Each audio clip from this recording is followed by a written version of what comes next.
It's the largest reservation for Native Americans or for natives in the world. There's no larger reservation than this one, and they have their own laws, which is cool. So you look good on camera, bro. Why, thank you. I feel good. Look like a motherfucking badass. I hear you. Yes, we are stuck in traffic, which is okay. It is Orlando. I'll flip this thing around so I can get up in there. There I am.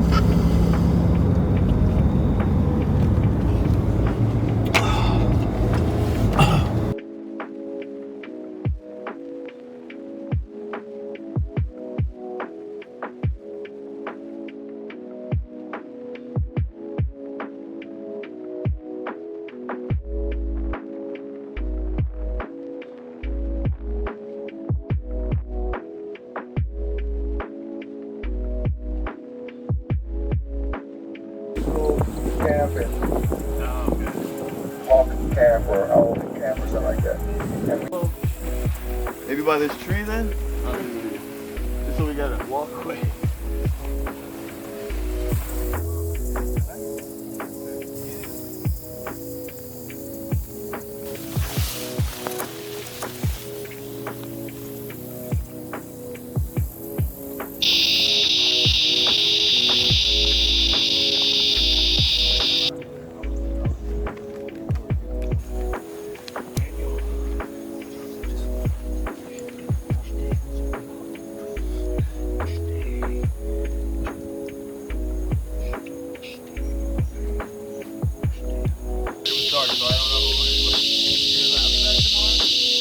Whatever it is. The serpent in the head is the serpent, the reptilian brain stem at the stem of our brain, at the center of our column. That is the base logic program that's trying to put this all into words. Have a name for everything. So Adam was placed in the garden. He walked around naming everything. Whatever he called it is what it was. So Adam was a God creating his own world out of words, because whatever he said it was goes. Because in the beginning was the Word, and the Word was with God. You track Jesus' genealogy all the way back to Adam. It says, then Seth was the son of Adam, and Adam was the son of God. So the son of God, Adam means mankind. Adam actually means the blood of God. Aleph, Dam, Mem. The Aleph is the one infinite, uncreated source and creator of all things. The Dalet is the door. And the M, Mem, our letter M, it's waves of waters. And Dam means blood. Okay, so we was made of the waters. He said, all must be born of spirit and waters in order to enter and see. The waters are electromagnetic energy. And we're in it. It's our energy and it's in us. I am in the Father and the Father is in me. So we're in this field of electromagnetic energy. But what's embedded in the field and inseparable from the field is intelligence. I, wisdom, was there with the Lord from the beginning. I was the first of his works, the first of his acts, the first thing he brought forth, and through me he created all things. So it's intelligence. If you pull back the veil to this whole thing, the one thing, listen to every cicada, every grasshopper, every frog, it's a field showing you, hey, there's intelligence in this field. I did this by myself a couple times in Honduras and went fast on a mountain, and I didn't even have a fire at night and went out. Pitch black, but you hear thousands of sounds in a field of intelligence. Even the most minute mosquito is a freaking technology like we can't come up with, right? Electromagnetic energy that's also intelligent. And this electromagnetic energy, this sea of energy called the waters in the Bible, is the very first thing there. Before anything else, let there be light, before a word, before a day of creation. Ain't nothing happening without it being in this sea of energy. And when the Spirit moved the waters and said, let there be light, it's moving everything within the waters. It's speaking light into the waters and creating, manifesting all this is made out of light within the field of waters that's also intelligent, and water also stores memory. Water stores memory. Indeed. So the Aleph Dam, the man who is the blood of God, and he turned the waters into wine. He said, drink this wine, it is my blood. So he turned these waters into blood. So even our blood is congealed light, electromagnetic energy that stores memory. What is conscious intelligent energy that stores memory? What is conscious intelligent energy that stores memory? Mind. The Egyptians said, the all is mind, the universe is mental. So all is in a single mind. It's conscious intelligent energy that stores memory, and it's moved by the spirit word. So the spirit, the Aleph, his head is the face of a bull. You think about the breath, the blast of air, the wind. And so the spirit's like the wind. We can't see it or point to it. We don't know where it's coming or going, but we can feel it, right? And he said, the sons of God, they will be like the wind. So the sons of God wake up in the field. He talked about the sower in the field. He's waking up sowers. He's waking up pastors in the field amongst the sheep. This one wind that fills this entire universe. It said when he ascended through all the heavens, he filled the entire universe with his spirit. Spirit, breath, and wind are all the exact same word. So there's one animating, life-giving spirit that fills the entire universe, and it's yours and yours and yours and mine too, because that's our inheritance. Anyone who's joined to the Lord is one spirit with the Lord. That means we come into a reboot where we identify with this thing as my spirit. This thing as my spirit, eternal, immortal, invisible, and indivisible. Can't chop it up, can't separate it, you can't do nothing to it. It's been here, it's here, and it always will be, and it's moving all this quantum energy. And that spirit, Jesus said, and he blew on the disciples and said, receive the gift of the Holy Spirit. And I looked that up one day, and it says exactly, specifically, not passively receiving.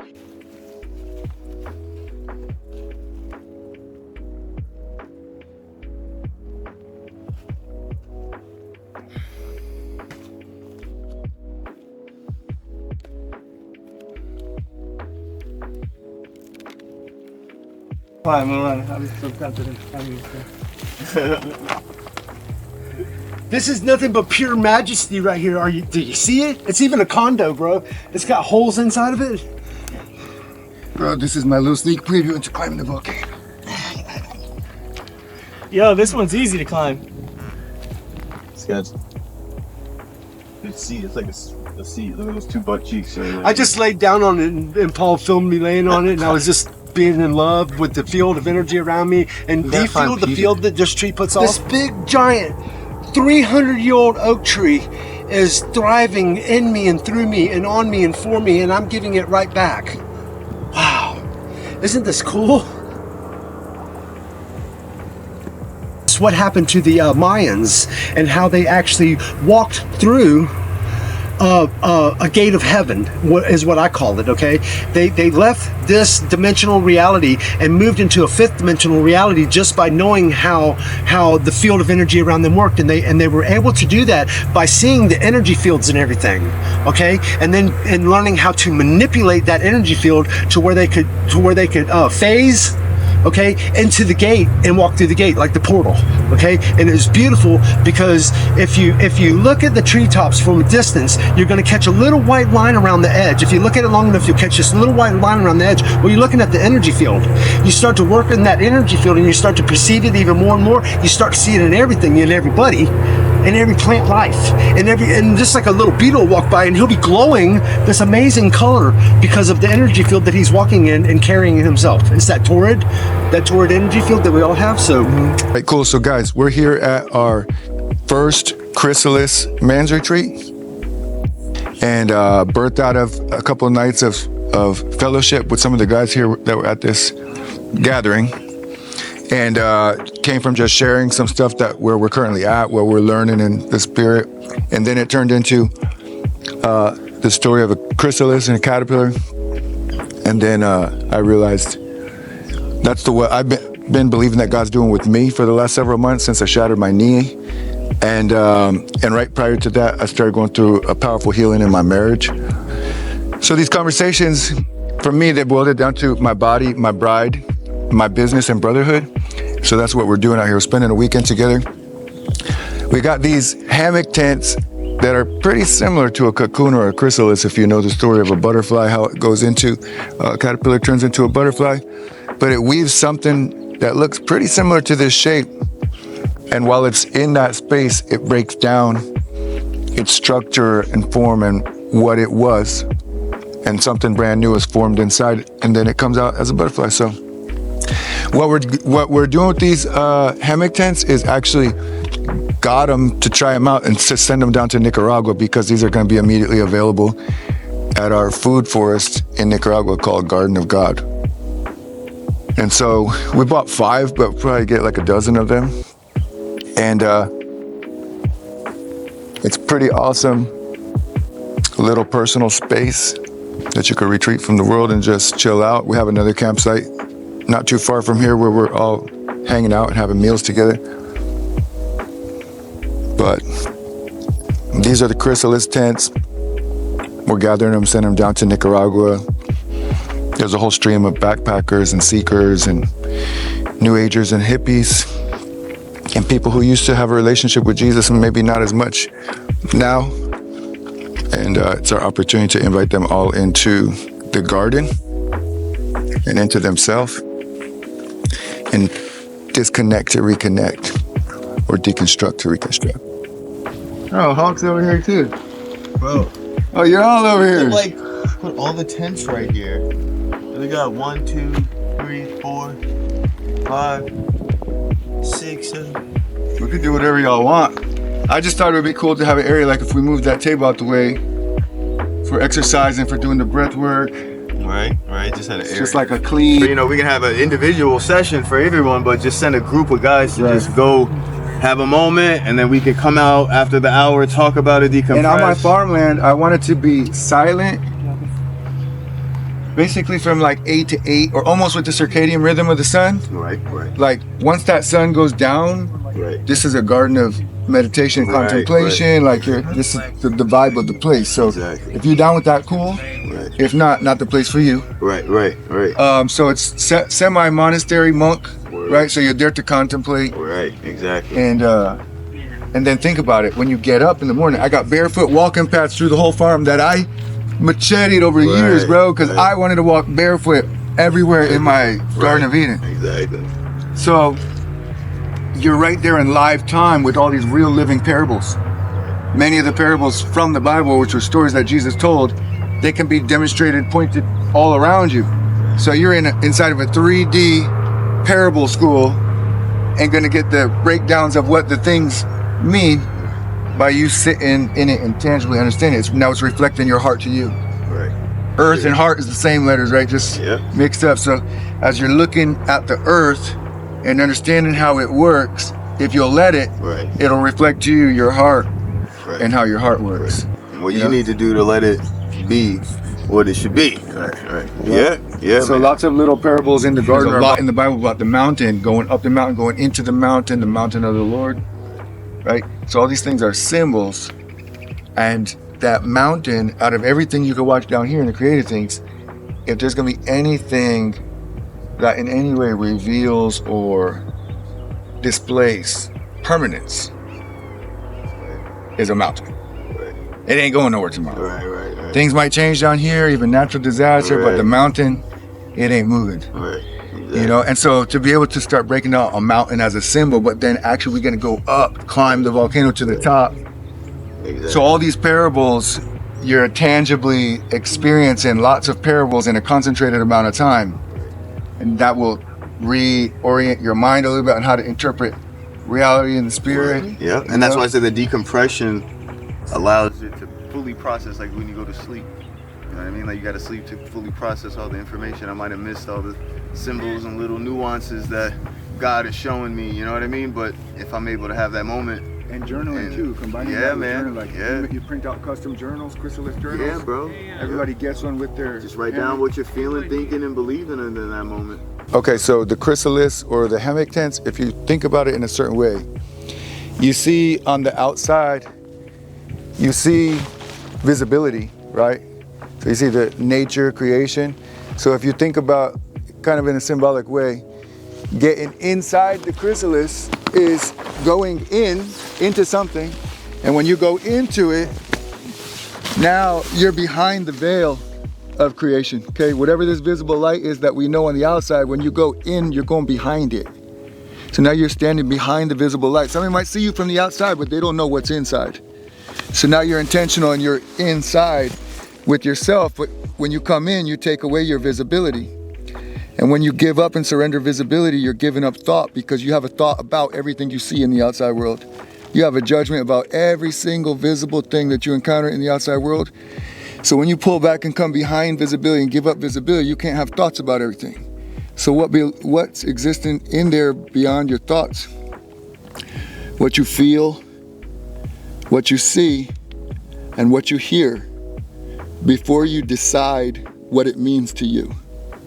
In the dark, you feel and you can see and you can hear, even in the dark.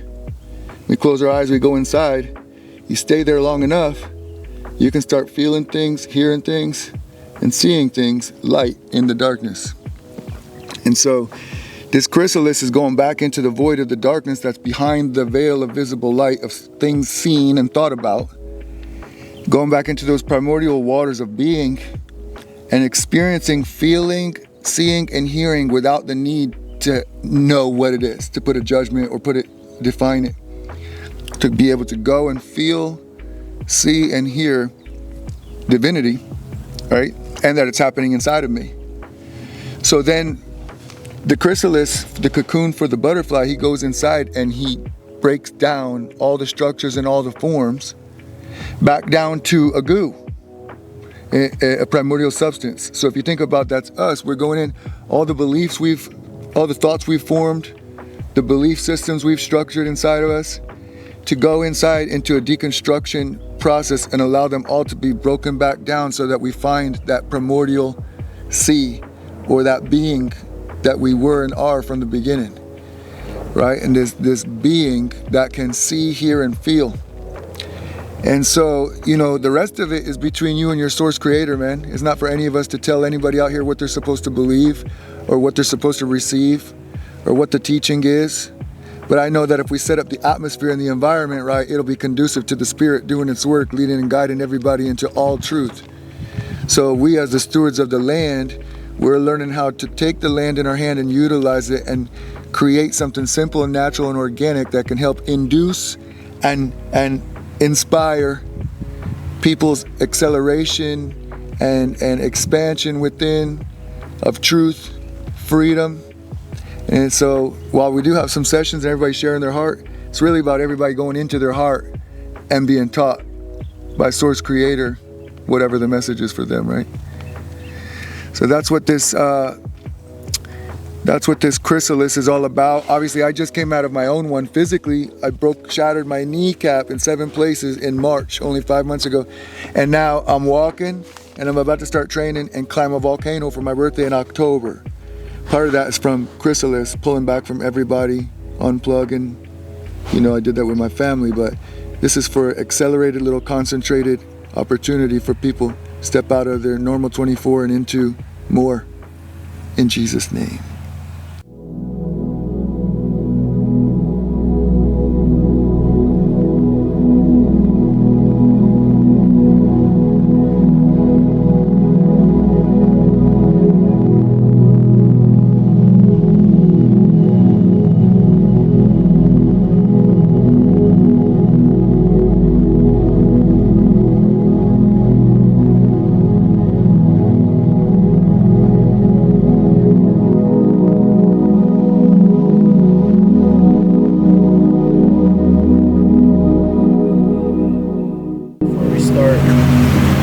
Today is the Sabbath, so happy Sabbath. Shabbat Shalom. Shabbat.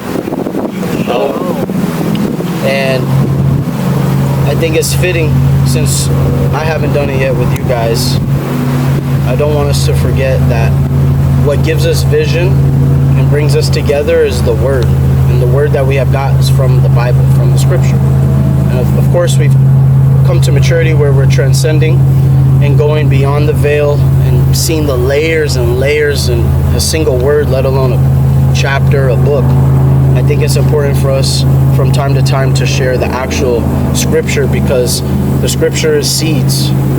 And then since most of us have read these, we have these seeds, the watering is what's necessary. And the Holy Spirit is the one that does the watering. So the Holy Spirit is present now. When we come together with that mindset, we get into the Word, we can go deeper and deeper because we're seeking, we're hungry. So the subject is food, the body. Those who hunger and thirst for righteousness will be fed.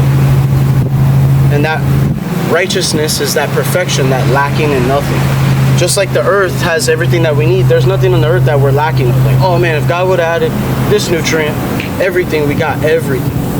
So that means in the Word, what sustains our spiritual body and feeds us, we also have.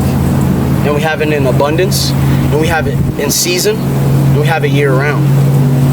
And in different nations, we have different forms, different types, just like different people. That's why different people have different food. It's all spiritual. So I just want to read Romans 8 because this is one of the most powerful chapters that I know. And it ties into kind of the subject before we partake. And I just want to read it through slowly so we can just dwell on it. We don't got to sit down and break it up because it's not a long chapter, but I think it's quite fitting for right now. And Romans 8 says, "Therefore there is now no condemnation at all of those who are in Christ Jesus.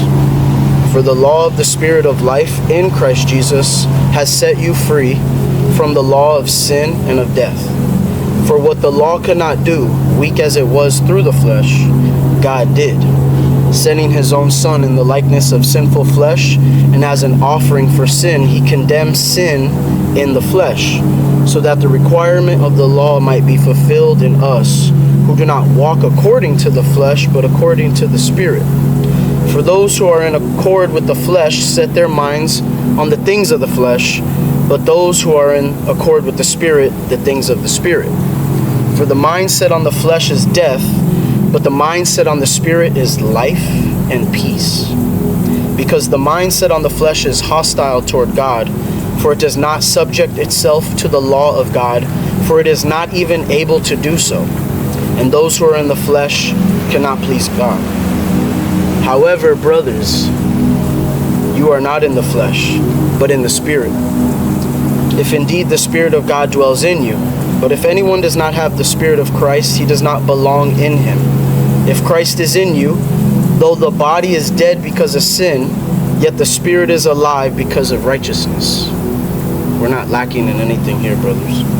"But if the Spirit of him who raised Jesus from the dead dwells in you, he who raised Christ Jesus from the dead will also give you life to your mortal bodies through the Spirit who dwells in you."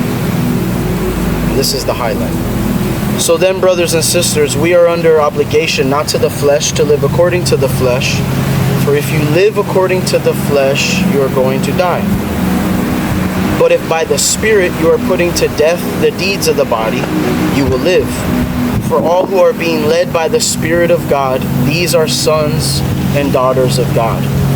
For you have not received a spirit of slavery, leading to fear again, but you have received a spirit of adoption as sons and daughters, which we cry out, Abba, Father.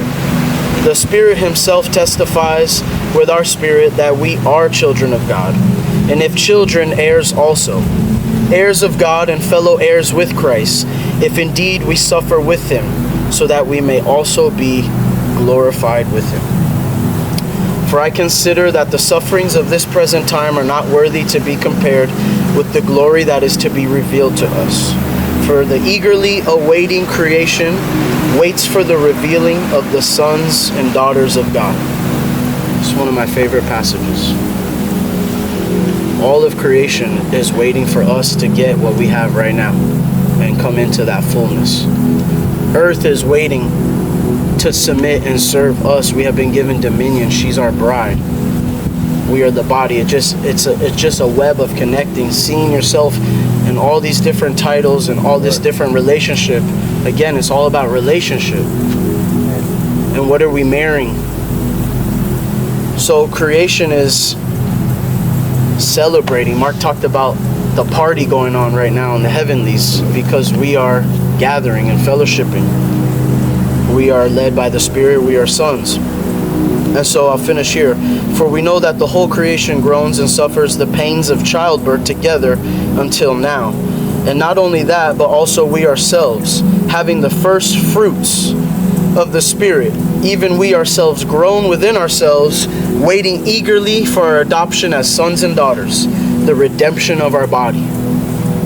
For in hope we have been saved, but hope that is seen is not hope. For who hopes for what he already sees? But if we hope for what we do not see, through perseverance we wait eagerly for it. Now, in the same way, the Spirit also helps our weakness, for we do not know how to pray for as we should. But the Spirit himself intercedes for us with groanings too deep for words. And he who searches the hearts knows what the mind of the Spirit is, because he intercedes for the saints according to the will of God. And we know that God causes all things to work together for good to those who love God, and to those who are called according to his purpose. For those whom he foreknew, he also predestined. 800,000 years ago, right? That's right. For those whom he foreknew, he also predestined to become conformed to the image of his Son, so that he would be the firstborn among many brothers and sisters. Will be able to separate us from the love of God that is in Christ Jesus our Lord. Happy Sabbath, guys. Oh. Let us feast. Feast. That was awesome. Love it. That's my wedding Bible verse, by the way. I Pick like that it. one. Oh, so what we're gonna do is I'm gonna kind of make this like fancy, right? I'm gonna chop up some stuff and we'll all eat it together, experience it together, one thing at a time. And we could just share how it makes you feel, what it tastes like, because we don't all have to like the same thing. That's the beauty of life. But fruit is kind of like, you don't like this? Right? We have different palates for different types of fruit, but there is a fruit on this planet somewhere that someone likes. So quickly, some of the things we're going to be having today is we have several watermelons, cantaloupe, honeydew, dragon fruit, pineapple. We have dates. We have gumdrop grapes, which are the red. We have green grapes. We have green apples. We have mangoes. We have kiwis. We have papayas. We have 2 different types of plums. We have key limes. We have Add that heaven. to your water. Add some key lime to your water. That's like super high alkaline in the body. Responds really well to get the organs and metabolism going. Timers. So the goal is eating this food, that the food that gives us life. There's certain properties in them that, if you look at a walnut kind of looks like the image of a brain, right? So it's kind of silly, but it's also that obvious. But we don't think about these things because we're too busy in life. But these things are there to be sat down and really thought about. Like, what am I putting in my mouth? Because something that helped me really develop a good relationship with food is realizing that whatever I put in my body, I literally become. Where did it go? Of course you discard waste, but some remained. So if we're eating dyes and preservatives and oils, things that the body it was never meant to absorb, where is it going? I'm becoming it. And again, since God designed us perfectly, our body's always trying to keep us alive and fight for you. So it'll push those things to the side, but disease happens over time, usually about 2 to 3 decades. Then diseases start showing because the body finally says, hey, I can't keep fighting all these battles. You're getting older, you're probably not eating better. All the things that I've been depositing are now going to be brought to the surface. Disease, tumor, inflammation, stomach issues, cancer.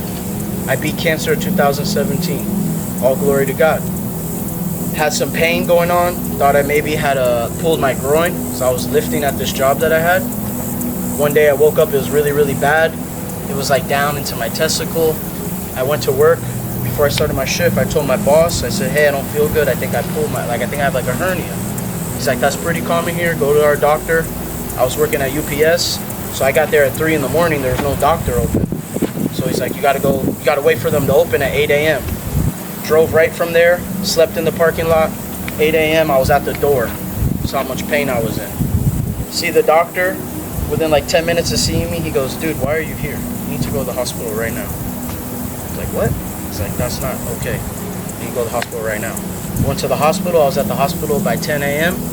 By 10 p.m. that night, I was under the knife surgery, stage 3 cancer, having a tumor removed out of my body. In the same day. And it made me start realizing, okay, true health is not abs, it's not muscles, it's not your skin, even though skin's a big one. But your health is your organ, skin is an organ.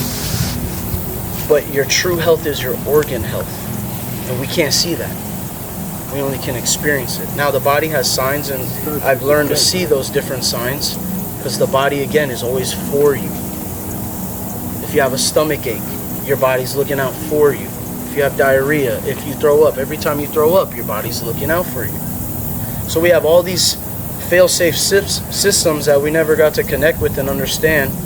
And because the human body can be pushed through all types of limits, we've been abusing our bodies for decades in many different ways. And now we have a new enemy, which is an invisible enemy, which is this 5G.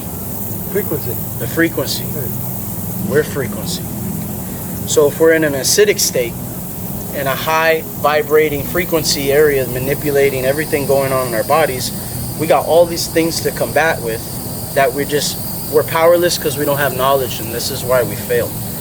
So it's been my duty to just help understand these things deeper and to teach them in a simple way so we could just get a better relationship again with our bodies and the food that we eat.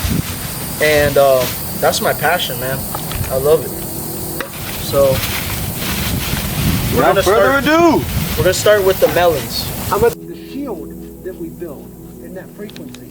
Okay, food that we eat, and it cleans out all of our toxins. So we clean the inside. We got 8 people to hold a better vibratory frequency. 9. It builds a shield 8, yeah. around us to keep all the principalities, the negative principalities at bay. That's just like Ephesians says. Every time they call on that name, they are calling on the fallen angel, the Lord of Satan, over Eden. That's who they're calling on. Every time you speak that name, okay? It's the same thing. If I holler, if you were way over there, and I said, hey Joe, or hey Hank, and you kept on walking, and I run up to you and I said, Hank, man, ain't you even gonna talk to me? I thought you were my brother. And you'd be like, bro, my name's not Hank, it's Ricardo Paul. I'm Paul, bro. but do you think that's exactly what? Listen, It changes the paradigm of the story. It changes the timeline. It's a quantum paradox that it causes. Well, this is what I'm saying. Because I agree with you. I get what you mean. Like, that's not the original name. Like, hell isn't the original name of S.H.I.E.L.D. Yes. You know, right? But what I think of is the actual message has nothing to do with his name. It has a message. It's a unified message that everyone is experiencing as a human, with being, you know, as a soul experiencing. So when human. I was studying with the Jehovah's Witnesses, I love studying with them, man. They know their scriptures, right? They know their scriptures. Mark, can I ask you a question? About your journey, right? So is your journey, would you take anything away from your journey? How was your journey? Was it beautiful? absolutely. I met you. You're beautiful. I met Jeff. You're beautiful. I met Paul. I met Christian. I met all my brothers and sisters. The list goes on. There's thousands of them. And even though there's people that I deem, are not in my truth, there is that righteousness. You still love them, though, right? Be careful that it doesn't go into ego. You still love them, right? Yeah. That's there's all that that matters. righteousness that wants to save them. We will love them into Wants to salvation. expose that. They want to expose that truth. Like, I want to save you. But their journey is beautiful too. Like, nothing's wrong with where they're at. Right. The thing about it is you're gonna. That's a part of acceptance. This is the thing. Have anxiety Okay? when it speaks truth. Out of all of us here, okay, okay, you're gonna do the job that you've been given to do the way you've been given to do it. Correct? Joe's gonna do it his way, okay, the way that God has directed him to do it. All right. Christian, Renell, Peter, Daniel, Paul. We're all going to do the same job in a different manner. And it may look different, but it's the same job. My job is to expose evil walking in divinity. That's what God told me to do.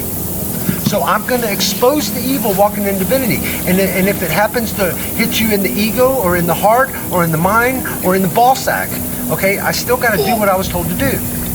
I was told to expose evil walking in divinity. I was given this special armor to do the job that I do. Look, I'm not the writer. I'm not the scribe. I'm the ground zero warrior that you put out front to break the lines open for people like you to step in and clear the debris. That's what I do. Well, how do you feel about anxiety? Powerful. I feel badass, bro. How do you feel about anxiety? I feel like nothing can stop me. Anxiety. When you said you feel anxious. Well, it brings it up, but I control my anxiety. I have an emotional balance. Okay, so I'm not going to let anxiety control me. It's not wrong to be anxious. But look, I also have this blood inside of me that is hyper. Okay, I have Latin blood in me. Okay, and look, if I push you to a point, you're going to show it too. Okay? And it's going to pop out, and it's going to sound like I'm getting mad, or I'm getting angry, or I'm getting loud, or I'm getting frustrated. But it's not. It's how I roll in this lifetime right now. And there's nothing wrong about how. It's just like Jesus when he walked into the temple and he flipped over all the tables. And see, I use that name Jesus because that's the name you know. But when Yeshua walked into that temple and he flipped over those tables, why did he do that? Was he not angry? Because they turned the house of God into what? An abomination. And I don't really care the name it's used. It's the story, the action. Brothers, I want to add something. I want to add something to what you guys are saying. The scripture says, when you ask for something, ask for it in my name. Oh, was he here for that? Let me share what I say. You know what the name is, right? In the original, you know what the name is, right? You know what the name is, right? Hold on. In the original context of like what that says, you got kids, right? Mm-hmm. Every time they leave your house, anything they do, yeah, 2, 3, and 6 months. That's what that means. So like when we actually say the word, that's not what it actually meant when the scripture was written. The scripture was saying to live in the actions of this individual, because he's moving from Christ's nature, not his animal nature, not his primitive man nature. My namesake. Right. So move in that name, meaning when you call upon that name, you're calling upon those morals, those values, those character traits to embody them. Right, embody them. So it has nothing to do with an actual. We know words are powerful, right? It also says so that's why I think anything he's you coming. ask This goes back to exactly in what I my was going to say name. about Anything that's asked as with the a Jehovah's son Witness is heard. And the Jehovah's Witness, and this is what I learned from them, okay? This is one of the things that I learned from them, okay? That prayer was exclusive to God and God only through Christ. Not through anything else but Christ. Not a name of a man in Christ, but through Christ, because you are in Christ and you are praying exclusively to God. And no one comes to the Father except through me. Christ. Right. Recognizing that we're a son. That's what it is. Right. Recognizing that we're a son and that's our Father. I think that's what you're saying, that the name itself deters people from understanding that the truth of it. Right. The name itself is redirecting the consciousness. Redirecting the consciousness of it. Yes, exactly. Right. I agree with that. I agree. But I just think that the value itself is more in the action, not in what it's always the devil's in the details, right? It's always in the action. Like, it's better to walk the walk than to talk the talk. Right. Well, not even saying that. I'm just saying that message itself from the Bible, when I read it, has nothing to do with, like when I used to talk to, like, go to Bible study intentionally, after having this understanding, my intention was to understand why they were convinced. Like, why are you still believing the false doctrine that the Catholic Church obviously instilled into your father's brain? Why can't you see that they're the den of thieves and the pedophiles? So then this is what I learned. When I asked the questions and walked through the scriptures, they don't know the word. Like, so they're interpreting a message incorrectly. And then standing on that is like, this is why I believe it. So it's like, okay, now I understand, brother. I understand now why you think this is true. Let's take this man in this biblical word, okay, and let's find out the origins of that, okay. And we go back and we find out the first thing that I want to share is this, okay. Who killed our brother Yeshua? Okay. The Jews. So I'll just play devil's advocate. Nobody killed him because he never existed. It's an idea that they took and created as a man to make us talk about we're talking about. Okay, that's my argument. Okay, advocate. Okay, so where did the story come from? The story came from what we're experiencing right now. Your soul coming into a body, dying on a cross. Right, died on a cross. It came from ancient texts. To sacrifice his infinite possibilities. It came from ancient texts, which 12 stories parallel the same story. For the Father. 12 stories parallel. So I'm not interpreting in ancient text. Well, no, I get what you're saying. I'm which just were saying found that in story. Egypt, okay, in Alexandria, Egypt, in the library from our origins, okay, who were carried there by the Tartarians. That's all the details. Who was written But those by, are the details. I'm just who was saying the written by message. the Atlanteans. The whole message itself is just telling you the story of your soul experiencing what we're talking about. Okay, so right, so That's so, all. So ask yourself this question: the more knowledge you have, the more details you carry, right? The clearer the picture becomes, right? Hold on, wait. Not for me. For you to be able to walk in that superhero being, right? In these bodies that we're actually encased in, because they will actually be everything we need them to be when we get to that pinnacle of all of this, because they were generated for a certain purpose. Okay, listen. If I told you that your body was created by a geneticist, okay, named Inky, okay, and that you have 24 strands of alien DNA inside your body with one strand of hominin. See, that same story is telling the same story we're talking about Jesus as the soul entering the body. Same story. Different dogma, different names, different. Yeshua, right, now we got Enlil and we got Enki, but it's still telling you the story of your soul. So you going back through up, the human experience. So you back up a little bit further, and all of a sudden you find out that the text that we needed from our origins of who we truly are and what we truly are and what we're truly capable of have been destroyed. So where do we find They them? destroyed? No. The written, the tangible. That's that we the can lie. hold and read. Okay. That's the lie. Well, the details that most you're of it talking has about are just describing your process of your soul going through a human experience. It don't matter if you're talking about Enlil, it don't matter if you're talking about Jesus, it don't matter if you're talking about Buddha, it don't matter who we talking about. It's literally describing the physical, biological, spiritual. That's literally. Come on, man. No, but that to me is the message since the beginning of time. But now we've took those details in this argument. We would say no. This ain't an argument. No. I'm just as a presentation. This is not an argument. I'm just saying. Get behind me. Well, for me, I'm just saying as presentation, like we're opposition. But what I see what you're saying is basically like that history.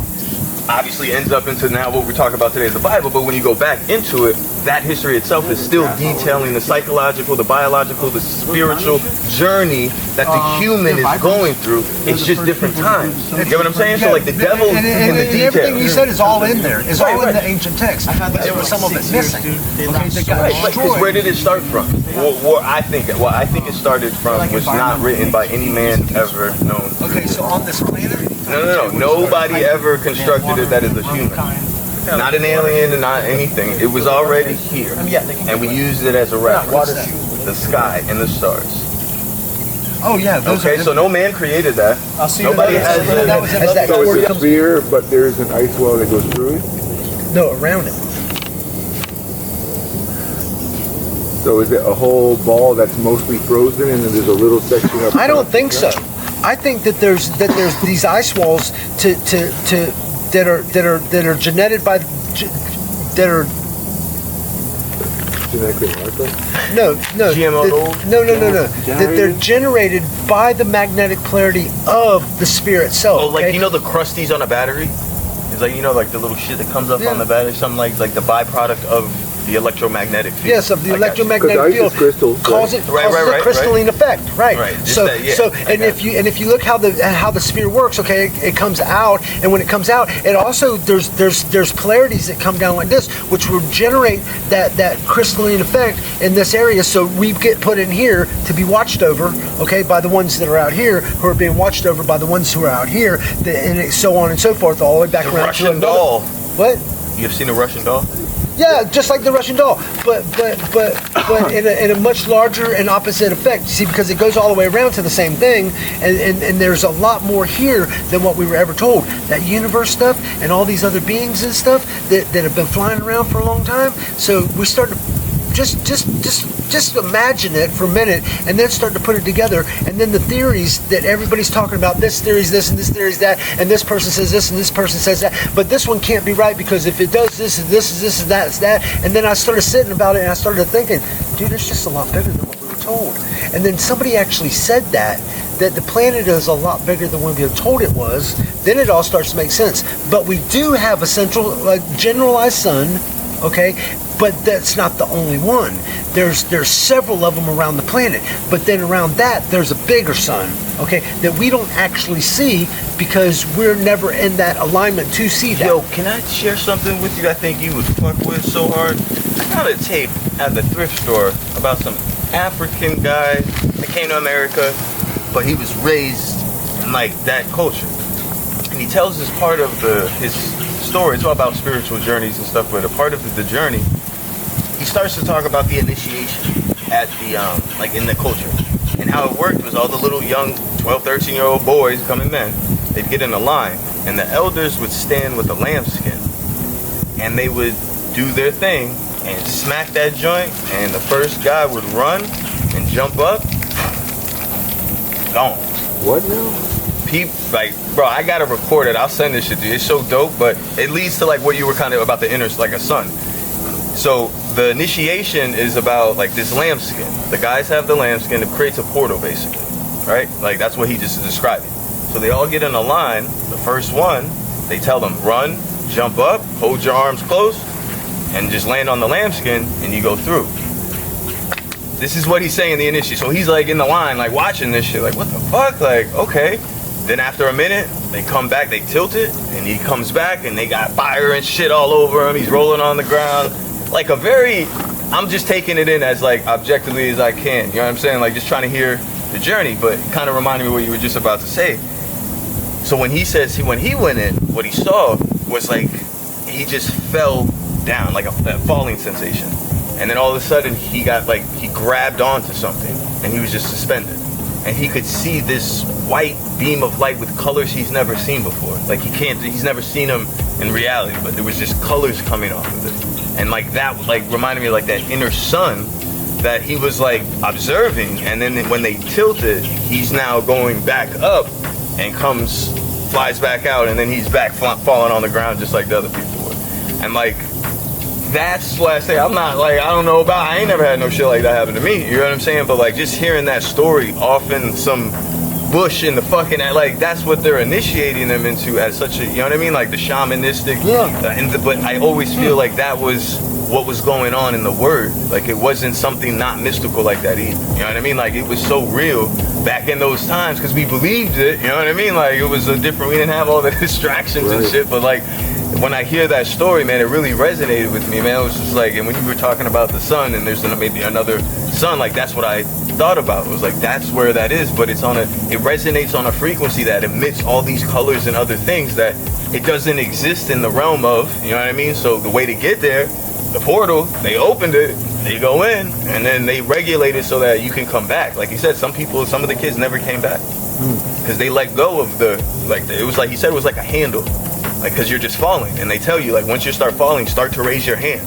And once you can raise your hand straight up, you'll grab on to whatever. And some of the kids, like, because it's so much, imagine falling, so much pressure, you're not able to get your arm up. So then you just, you know what I mean? So that's why I was like, what the fuck? But like, back imagine to the void where they came. Right, exactly. It was just like, he ain't ready yet. That's the initiation. You know what I'm saying? Like, he wasn't ready. I mean, I guess he'll be all right. Or they come, like, I don't know. I just thought, like, or they'll try to go up and jump in, and it just doesn't. There's no portal, you know what I mean? So it's like, okay, well. But like, he walked through like the tree, like when they did the initiation of the tree, they made him sit in front of a tree, and he was there for like 2 days. He was the last one. And they were starting to give up on him, and they said the shamans were over there just like kind of watching him. And then all of a sudden he said the tree started talking to him. And then when they saw that he was talking to the tree, they finally like walked up to him and was like, all right, you're done. Like you finally have like seen what you needed to see. Because they kept telling him you need to see something. And he was just sitting there and sitting. That's what I was telling you, like with the shroom shit, you know what I mean? You start like waiting for something. That monkey mind's like, what the fuck is going on? And then he broke through that and had like that experience. So I just think it's like it's a physical place, but it's not in this time and space. Like there's no physical place you can put your finger on. Because you said about portals and different, I just think you can enter it from here. Yes, you know what I'm saying? Like the frequency I think that's what and the scientists location. are doing with the CERN and all that shit. There's Like, a portal opening frequency, okay, Right. and then the location that you want to go to is combined into that portal opening frequency, and it will throw you wherever you want to go in that frequency of location. You can traverse across the universe through a portal in a moment in time. it's like having enough gas to go across the United States, right? But that gas is little mental awareness of self.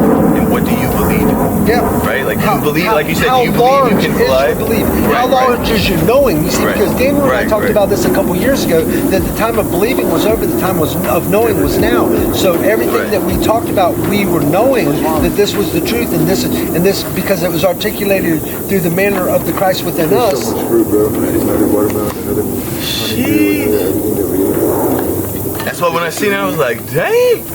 So yeah, Everybody can take a fruit home. Take your favorite I'm gonna fruit. go home as a fruit. How's that? I'm craving.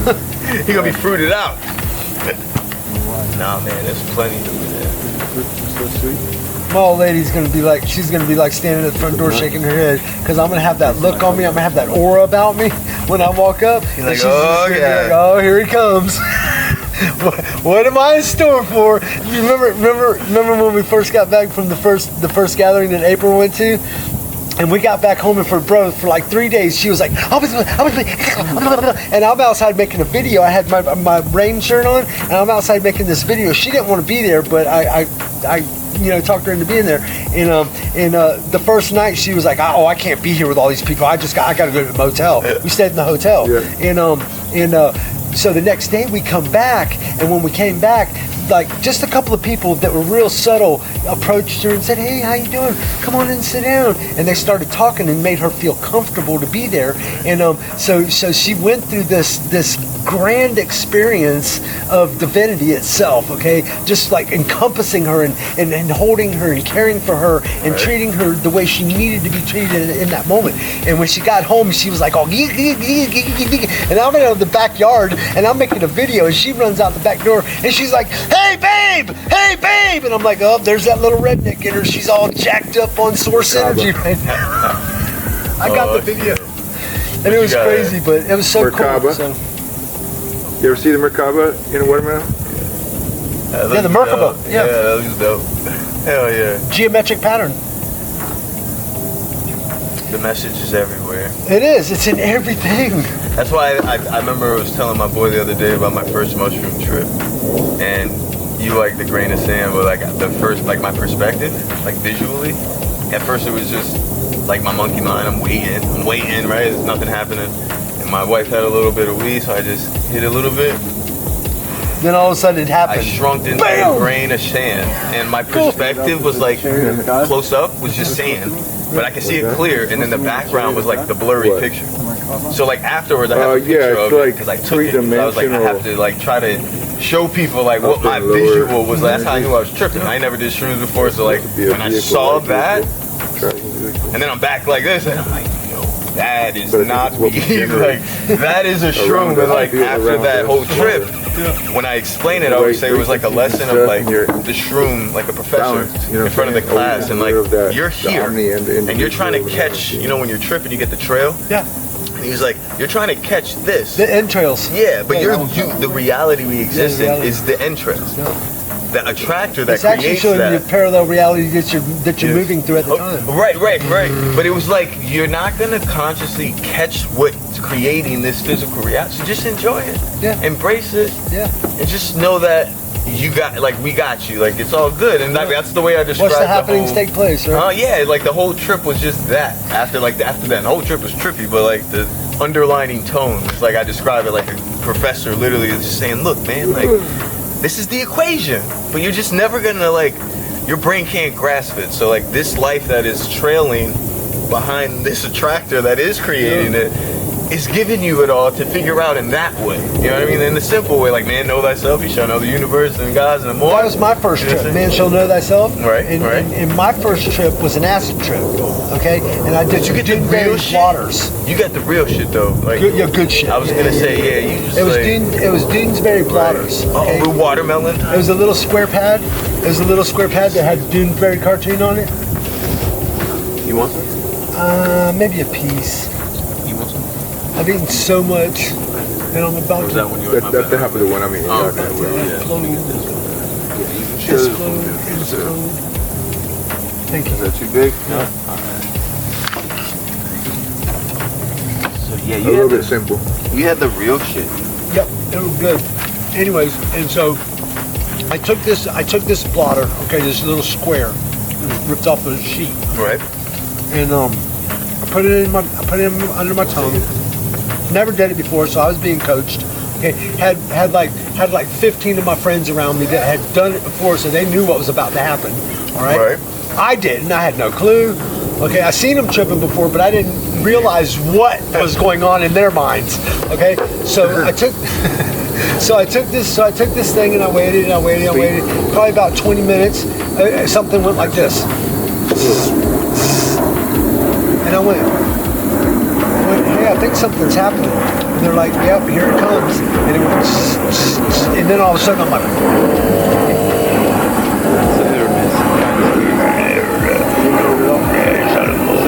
and I'm going, what is going on? And I'm looking at my friends, and they're doing exactly what you're doing right now.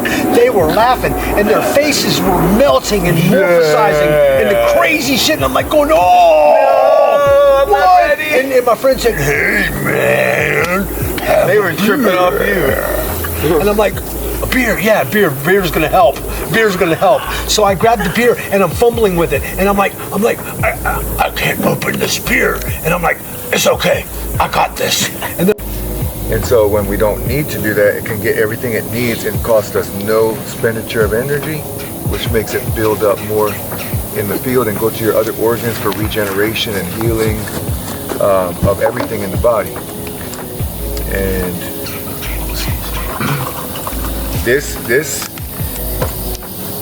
would make it super easy to go to juices rapidly, frequently, and also keep it fresh because you mix and combine different ones. You know, you're always come up with new ones.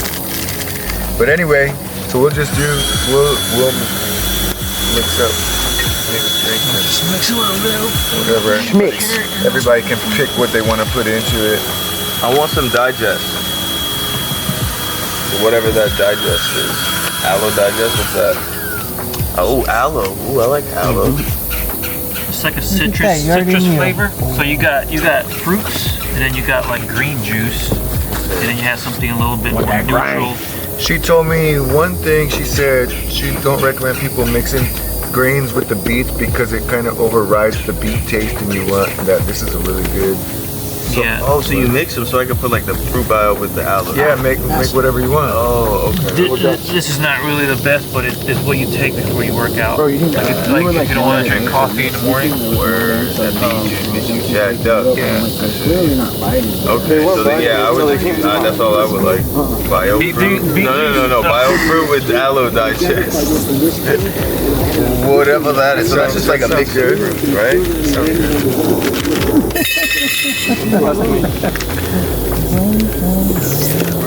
So how much is a drink? What are we talking, like a cup, 16 ounces, 8 ounces? Or Well, normally, I think like 8 to 10 ounces. is that what you do? Yeah, 8 to 10 ounces is enough.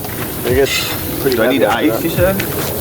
Yeah. So if you want to fill, So we got like a measurement with yeah. If you want to fill your cup up with ice, and then we'll drop that ice in here. Actually, what we'll do is we'll put the water and the juice in with the shaking ball first. Right. Shake it up first, so it don't Shake it clump. up, baby. Then add the ice to it. Cool it off. A little shake and bake. Just a half a cup of ice. Shake and bake. Shake and bake. Okay, now hold it in the cup, Shake it. and then get one of them water. Then you bake it. Mark, leave some batteries so I can fill up my mattress. I can't charge it out Uh-oh, fire! here. Leave some batteries so I can charge my mattress. Else I'm not going to be able to walk out of here. How many ounces is it? I'll blow on Or no, sorry. No, this is. I'm keeping it. Cocoa hydrate. I got behind Dehydration. Pineapple. conversation. Hey, thanks for keeping the fire going. It's still got a lot of power. If need be, is it in your master? It's going well though. You succeeded. And some aloe. And then I just. That is pretty smart though. I thought about that earlier. I was like, what? All right. That'll do it. Juice bar. You feel me? You can have an easy juice bar right there in the garden too. Listen, you're the master of the blow up stuff. I'm the master of the fire, okay? The master of the fire. You're the master of the mechanical things. I'm the master of the physical things. No. Yeah, I've never had this before. I'm pretty excited. Dude, Have you had some of this? Listen, I've barely even started stepping into it. You know what I'm saying? And it's only a matter of time before, if I give it energy, it's gonna happen. But dude, these guys, from the way that they grow the shit, is the most important thing, because you could stick any seeds in the ground and grow me an apple and even tell me it's organic. Right. But the nutrient content of it depends on how is the soil that is planted in, that is pulling from and creating that form. You have two totally different apples, and one have almost nothing in it, but it looks the same. So regenerative soil, putting all the attention into the soil quality and literally growing soil before you worry about growing food. Yeah. Right, because each plant takes a specific perfection of specific minerals to grow it correctly and with the most nutritional value possible. So they've done all the studies on this stuff. I don't know these guys, but I know plants. Right. Okay, and I know Earth. Yeah. And I know how she works. And I know she'll show you what will grow in certain places. And then if you go back and you check the consistency of the soil, you'll find out why it grows there so perfectly. You can take a handful of seeds right now and check I got you. I'll make you something. And they're going to grow where they want Get to you grow. some I'm sorry, Dave, I didn't mean to cut you off. My bad, bro. Hey, little bit you of know what carrot the juice. natives they would do after a harvest? They'd Party. They party, but they do it also ceremonially. So they're beating the drum into the earth and giving it back to the soil. Appreciation. First, let me see your cup. You should always No, give put that back in. what you take. And actually give back in Well, I more. was Like, gonna give you the like ice when we pack leave out this here. property, I'm going to leave But I this know- property I don't cleaner know than we arrived at Too it. much, because there's You a know lot what I'm of saying? drink. Absolutely. All that wood right there, we'll probably have it burned up tonight. Check it out, check it out, check it out. Number 7 in the clouds. See it? Oh, snap. Oh, I was just gonna say, booyah! That's awesome. Number 7 in the clouds right there. No, that's awesome. I don't see 7 in the spot. Yep. Where am I looking? That's crazy. Right there. Straight ahead, right here. Look. Snap that, cuz. Number 7 in the clouds right there. Look. Inside the blue crowd. 7 in the clouds. Oh shit, that's dope. Let me snap So dope. I don't know what I'm looking at. Oh, right here, bro. You're about to miss it. It's right in the gully. It's right in the between the trees. It's a 7. It's transforming into a 1 now. I'm looking at it the wrong way. I got you. How are you looking at it? Look at that 7 Like an F. Right there, see, look. Like a F. Oh, you guys are looking in the negative. See, I'm looking in the outline of the negative. Yeah, we're You looking guys at are the looking. negative. You see where I'm at, bro? You see the We're line? fading now, man. So now it's a number 1. It's turning into a 1 Now it's a 1. You see? All right, now All it's 7 are 1. I was looking on the outlines. I was looking at the positive. You guys were looking at like the whole. So I'm like, what are they looking at? I feel like F and shit. I'm trying to make. I don't know what I'm doing. Yeah, I guess we can. Yeah, I'm looking at the F. If you look at like the. Okay, let's stay underneath the 7. I'll get, The 7's gone, bro. If you look at that wording right now in a Hebrew, it will give you a name. Gotta be. oh, now it's a Hebrew letter. Yeah, better back to. The tallest one's gonna get down.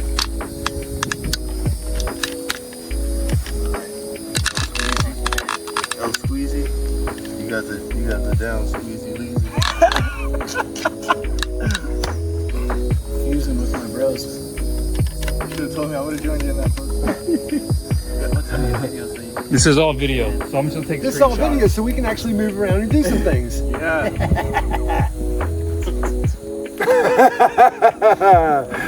That's the one I want. My sister taught me a hack how girls take pictures. Oh, but there was no flash, so Did who you knows just if shoot the a fireball at video, is that? the video actually gonna pick it up? You shot a fireball at the camera, it probably's not going to Try it, try it. Oh, what? Sound like a fart. I was like, damn, y'all getting liberal. Police or something.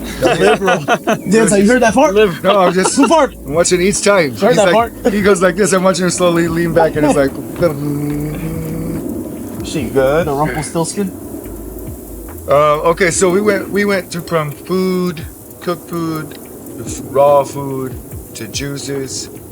Now, real quick this morning, in this water, we can all drink a glass of this water together as a little communion. But in this water. So when I got connected to the Purium company, through them, there's a kid that I know. I didn't know he had anything to do with Purium.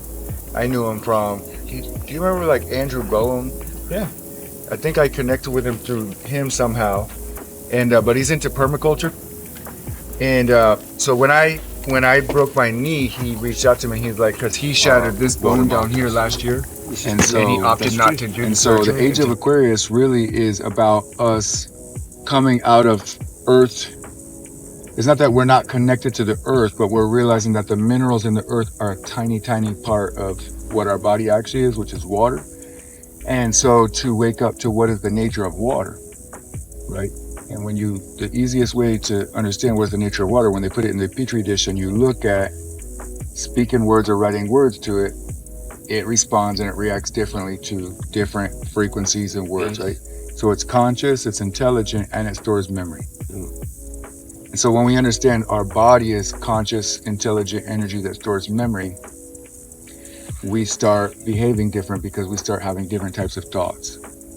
We start having thoughts, aware that our thoughts are fluctuations in the energy, right? And so just like we were talking about yesterday about that, we're in a whole field of water. Everything is actually made of water. We're breathing water right now. You know, we got humidity, we're breathing it in. So we're in it, we're of it, we're made of it.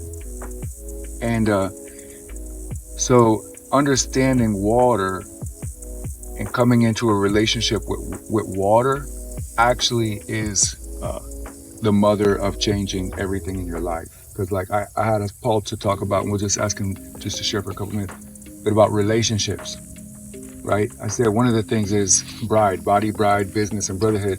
And when I say bride, I mean my wife. You may or may not have a significant other, but also my kids, like the immediate relationships in my household, right? And because there's a direct connection. If I'm made of water, they are too. Yeah.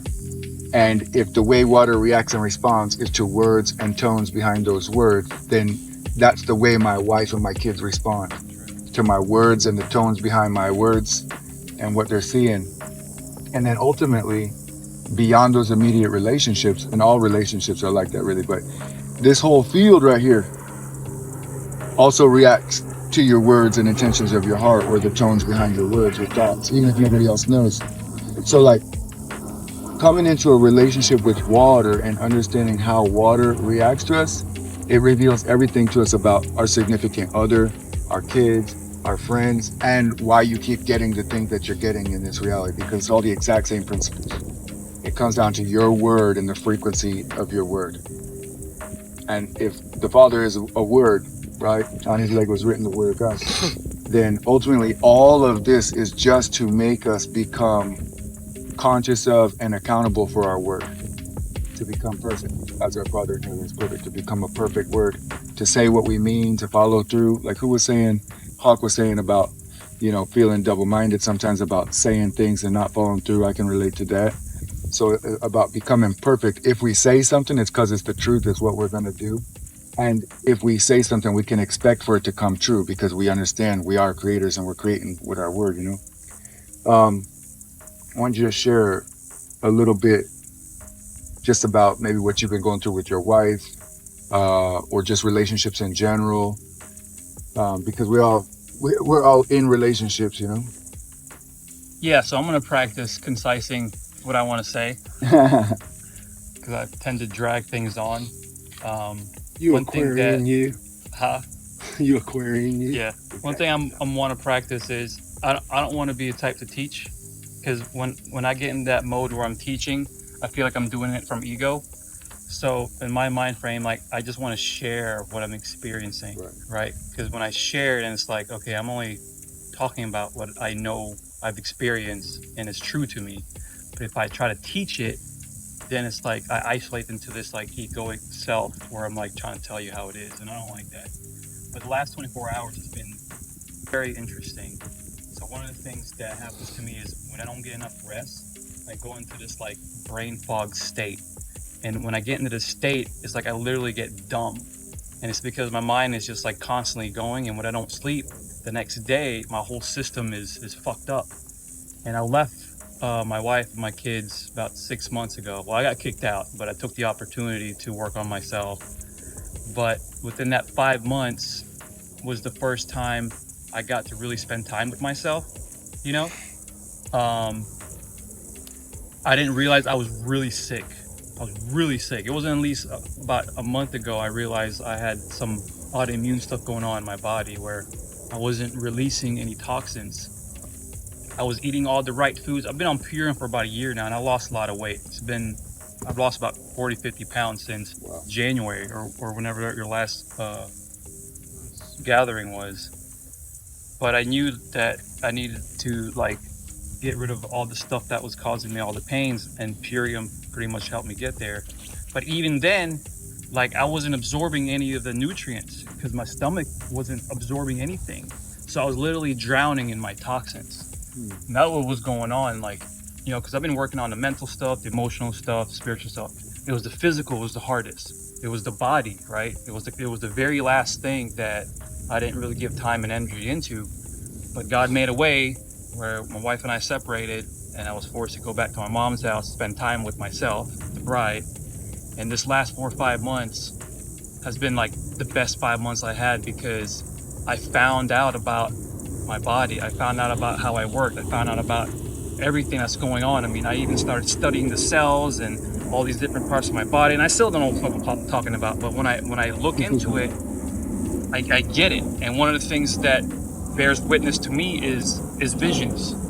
Like I really love hearing everyone's expression. Like I envy everyone the way how they express their truth. Like you, I love how you express it. I love how you, like Mark, like every single one of you guys, like a part of me this weekend, my 7-year-old child came out, and I thought I had healed that. But this last week, it was like I had like this anxious feeling, and I'm like, yo, what's going on, bro? Like, why are you feeling this way? And I'm just giving myself space and time to just reflect on my emotions or whatnot. And I was like, a part of me was like a little scared coming out here, bro.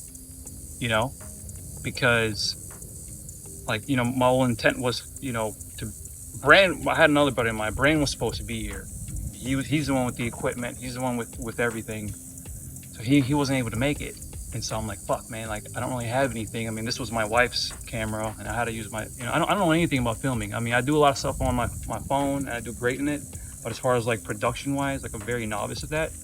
But my inner child like came out and was like, okay, like we gotta measure up. We gotta play this part, you know. And that gave me fucking a lot of anxiety, man, you know? And so when I came out here, it's like, I want to immerse myself in the experience, you know? Like, actually partake in what's going on. But I was so concentrated on, like, filming everything. And, like, I didn't know how to work the camera. And I'm, like, I was just getting flustered, you know? And so I was, like, caught between, like, trying to measure up to make sure I'm doing everything what I feel like I need to do. And then to actually immerse into the experience. And I want to have some one-on-ones with everybody, but I was just stuck where I feel like I wasn't measuring up. And as I was hearing everyone talk, like I was just so amazed like how everyone could articulate their experiences. It just made me look at myself like, man, like I want to express myself like that too. But that inner child to me was like, it felt so like it wasn't good enough, right? And I told this to Hoff yesterday when I was 7 years old. It was the first memory I remember, one of my trauma, and I don't want to keep dragging this on, but this kind of all ties into the whole pride thing. You know, my dad, you know, he used to drink a lot, and I didn't know how to speak English. English was my second language, and Peter's been there. I mean, he's been there since I was like 2-3 years old. So, my dad said, you know, pour this beer out into the sink. Well, when he handed me the beer, I didn't know what he was talking about. I knew he said, go to the sink. Well, I looked at the beer, it was 3/4 full. I'm like, I don't know, man. I don't know if I'm supposed to pour this out or not. So I just got confused in my mind, and I just wanted to do the right thing by my dad. You know, my dad's old, this guy from the military. I mean, he was 87 when he passed away, so he's an old school kind of dude. So yeah, pour this beer out to the sink. And so I walk over to the sink, and I didn't know what to do with it, right? And so I kind of like froze, and I just like hid the beer underneath the sink. I didn't know if I should pour it out or if I should save it. I got stuck between, you know, two directions. And so instinctively, I'm like, okay, I'm just gonna hide it, right? But when I hit it, I turn around, he was right there looking at me. He's like, son, what are you doing? He called me stupid. Like, I was just so traumatized, like, because, you know, he just put me on a spot to where, like, I thought I was trying to do the right thing, but then he caught me in the action, but he just, like, berated me, bro. But ever since that day, it's like, I've always wanted to, like, prove my dad right. I always wanted to let him know, like, I'm good enough, right? And that played out all of my relationships, right? With myself, with people, friends. Like, I always wanted to make sure, like, I knew enough. Because if I didn't, then I would feel like that little boy that got chastised when I thought I was doing the right thing. And my dad actually died 2 years ago next week. And I've been seeing him a lot lately, and you know, he had visited me and let me know, like, you know, I see you, son, I see you, you don't have to prove yourself anymore. And I thought I had healed that from that experiences, but then coming up to this event, like, some of these emotions started coming up. I'm like, why the fuck is this coming up? Like, why? I thought I done buried that, you know? And so my ego was like, yeah, you're already healed, bro. Like, you don't need to pay attention to that anymore. And I didn't. So I kind of just, like, put it to the side. And then when Danny asked me to talk about the field and the bride and all that, I'm like, hell yeah, I'll talk about that shit. You know, I was like, you know, I can talk about that, you know? But then I texted him, I was like, yo, you got any materials I could I could look at, you know? Because that inner child was like, okay, that time's coming up now, you know? Do you know what you're talking about, you know? Do you know what you're gonna say? And I was like, fuck, no, I don't. And this whole week, my mind was just, like, all over the place with work and kids, and I just moved back to my wife's house, so there's a lot of, like, you know, recalibrating into that reality. And I just didn't have the time and space to sit there and really, like, meditate on and talk about this subject. And so I kind of just let it go, you know. Daniel was like, yo, we'll just go with the flow, man. Don't worry about it. I'm like, bet. And everything's cool. And I got here yesterday. Friday, everything was great. And then I didn't sleep. And that's where my shadows started coming out. I didn't fucking sleep all night, man. I woke up, I was groggy as fuck. I tried doing my practices, meditating, tried doing my exercises. I just couldn't get aligned. Like, I just couldn't get grounded, you know? And so I think I was forcing myself to get grounded. I was forcing myself to be present. But by me doing that, like, made it worse. And so throughout the day yesterday, I was just totally out of it. Like, I wasn't even here. And then finally I was like, you know what, fuck this, man. Like, I gotta be by myself. Like after hearing everybody, like, it just made me, like, even mad. Because I saw myself in every single one of you guys, but then I couldn't, like, express myself. I couldn't, like, I don't have a problem being vulnerable, but I think I have a problem with, like, showing my insecurities in front of people. And I think it's important that we do that, because, like, to me, if I do that, then my inner child, and I don't want to keep calling my inner child, but, you know, I'll really be transparent from that, but that 7-year-old version of me, it just wants to be seen, right? It just wants to be acknowledged. Same thing for my dad. Like, I wanted acknowledgement from my father. And so, you know, doing my meditation this morning, I was like, yo, just pour your heart out. Like, just release everything that's on your mind. And I think this is what this whole Chrysalis event is about. Is this has to be a safe place, right? And so why am I not taking that? Like, why am I not taking the opportunity?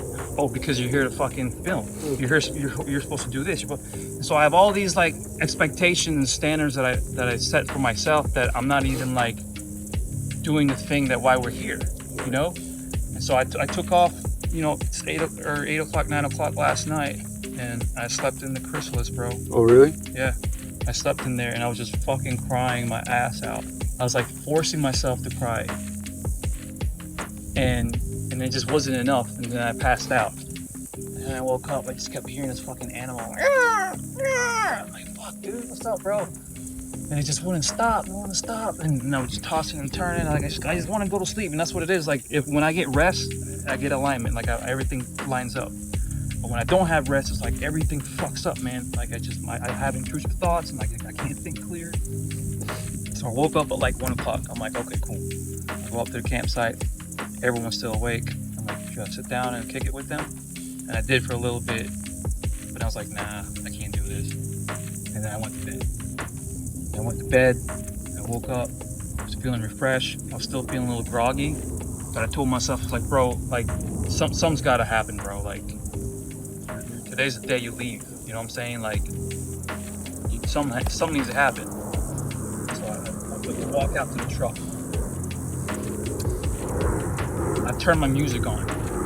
As soon as I turned my music on, I started crying. The reason why, one thing that was missing for me in this retreat was music. Music, I resonate with it so much, like, it pulls, it takes the emotion, like, it primes it out of me. And when I turned the song on, like, I just started, like, feeling, like all these feeling in my gut as if I'm about to cry. I'm like, yo, that's what was missing. So for about an hour or two, I was just listening to music, and I was in the truck, just pouring it out, crying, and it was just like deep cry. I'm like, yo, like this is what I needed. I needed to hear this. I needed to hear the music to pour it out. You know, I'm so hard on myself, man. Like I didn't realize like how high of a standard I set for myself. Provides the fiber you need for the day in one apple. So the whole term is that if you're eating apples regularly, you should be having regular bowel movements. If you're having regular bowel movements, the gut is doing what it needs to do. It's detoxing and cleansing. If you're detoxing and cleansing, you're not going to see your doctor. The reason why we end up at our doctor is because we become backed up. Our lymphatic system, the mucus in our stomach lining, our colon gets backed up. So make sure you're introducing fiber. And a study has shown that most of Americans are way below their fiber intake. So in the typical American diet, which is heavy in meat and processed food, that stuff needs the most amount of fiber to get pushed through. So for us eating all this fruit, you may not have had a bowel movement yet or what you expect, but what's happening is because most of what you eat in is water.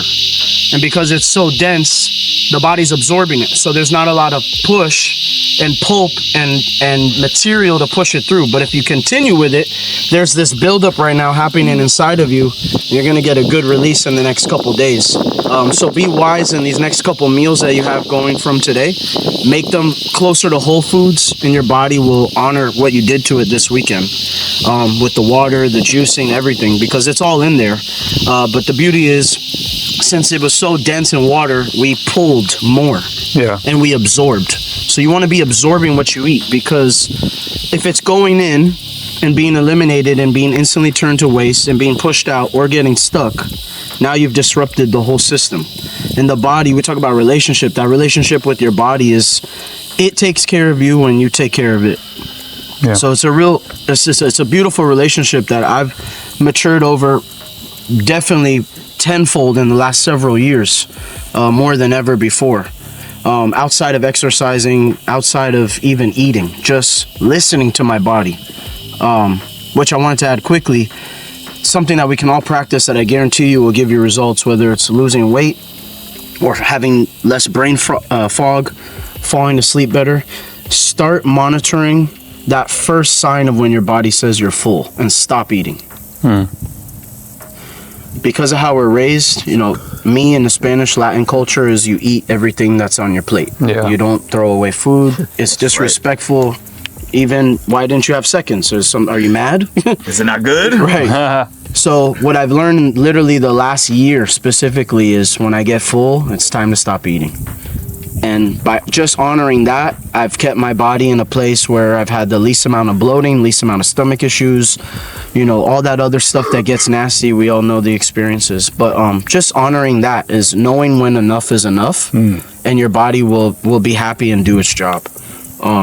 So thank you guys for giving me the stage to share all this stuff, because it's only through experience that I learned this. And unfortunately, I went through an extreme circumstances in life that brought me to want to dive deeper into this knowledge, which was the cancer and the heart disease in the same year, as a 27-year-old male. So I realized, like I told you, that the health is in the organs, and I start loving my organs, start loving my body, listening to my body, and really having those hard talks, that inner dialogue of discipline of like, okay, what is a habit? Why do I want to drink socially? Why am I craving pizza at 1 a.m? Like all these different little conversations. And as you are brave to explore that inner dialogue more, and like I said, callousing the mind, conditioning the mind to just know when to say enough is enough. Yeah. And that's a superpower. Yeah. That's why I say the word for me was discipline. Seeing the discipline of this, being uncomfortable, being vulnerable, that takes discipline. To stay in something that's uncomfortable is discipline. So yeah, just speak that upon you guys. Appreciate you, brother. Appreciate you guys. Nice to meet you. Hello. Christian. It's a welcome.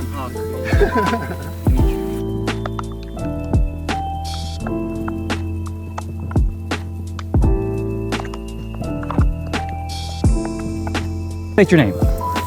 My name is Christian LeGrand. Okay, what do you do for a living? I am a boxing coach, personal trainer, and a rehab technician. Cool. I came to this retreat because I knew several of the brothers that were going. We had been in talks about doing something that could help people with going deeper into the body with nutrition, which I have some knowledge in. And I've been in the field of the human body for almost 20 years. So I felt like I could be a good asset to this retreat and sharing my testimony, sharing my knowledge, helping others expand their kind of views on the relationship with the human body. Nice. For me, I've done something like this throughout the years several times.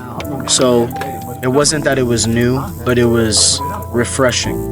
And it was beautiful because it's hard to find time to get men to isolate and to get vulnerable, to get into nature. And it just felt like home for me.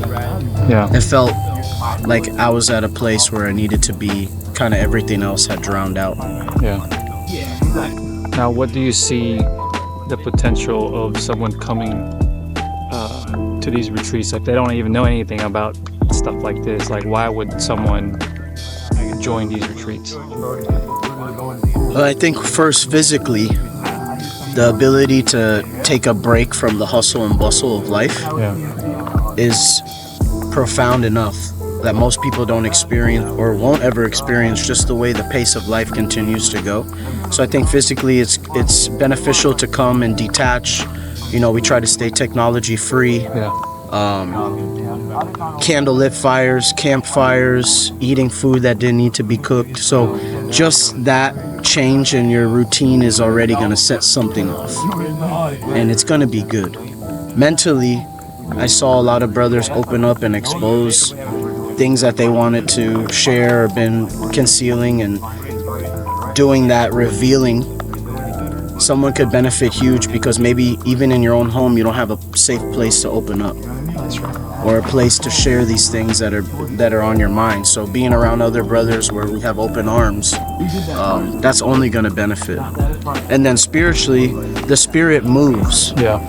So we never plan what's going to happen on that side. You can never say what someone could get out of this spiritually, but when they're here and present for the right reason, the spirit will always feed you. That's right. And take you into deeper waters of yourself, and helping your thoughts just become illumined with more vision, more clarity.